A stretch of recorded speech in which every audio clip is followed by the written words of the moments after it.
ces petites erreurs techniques. Donc je disais oui, on va évoquer des objets connectés aujourd'hui. On va parler d'objets connectés. On va hoster deux speakers, enfin deux boîtes. WeThings dans un premier temps qui vont nous faire un petit retour d'expérience et comment ils ont géré les communications Bluetooth.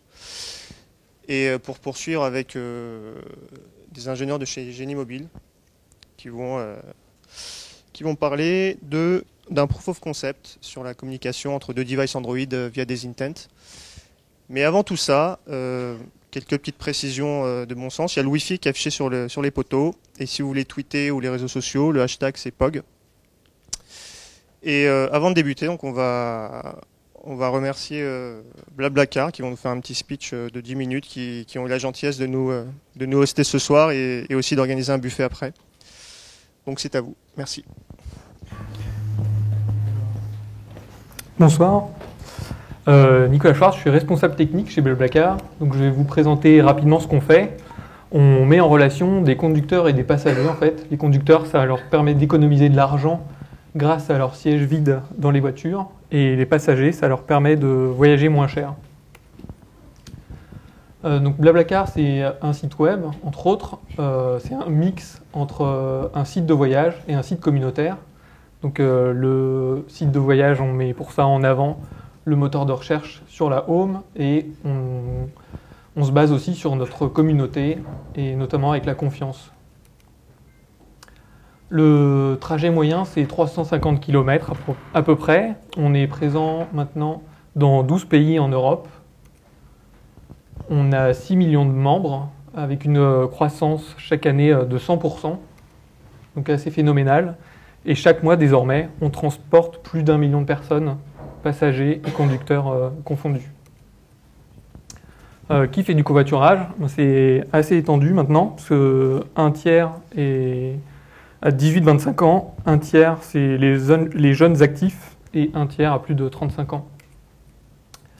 Comment est-ce qu'on a réussi à construire ça? C'est grâce à un contexte favorable, les sièges vides dans les voitures, donc les voitures sont sous-utilisées, l'Internet et le besoin des gens de faire des économies. Et on en est arrivé là aussi grâce à un site facile d'utilisation, une équipe du support qui répond aux demandes en moins de 24 heures et un site de confiance. Parce que maintenant, avec Blablacar, on sait avec qui on part. Voilà, je vais passer la main à Sad qui va vous parler plus précisément de ce qu'on fait sur le mobile.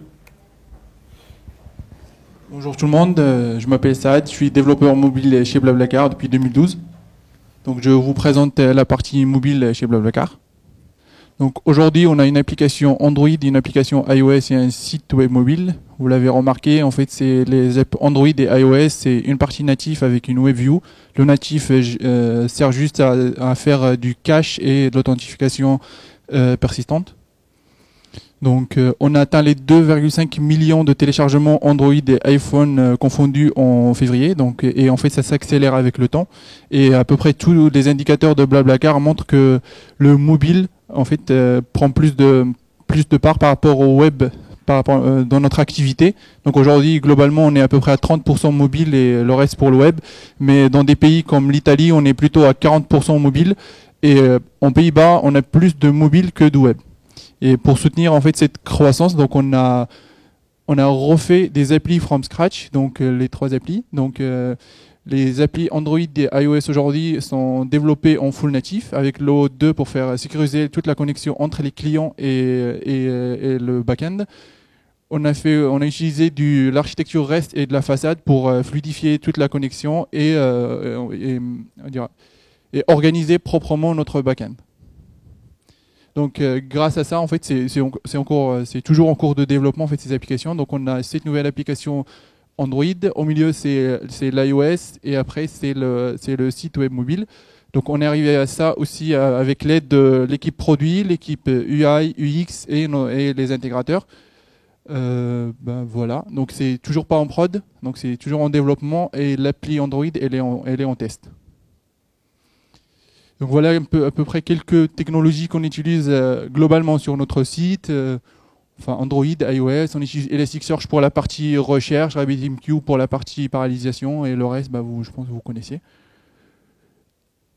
Et pour soutenir toute cette croissance, on embauche, on cherche des talents. Donc si vous cherchez, n'hésitez pas.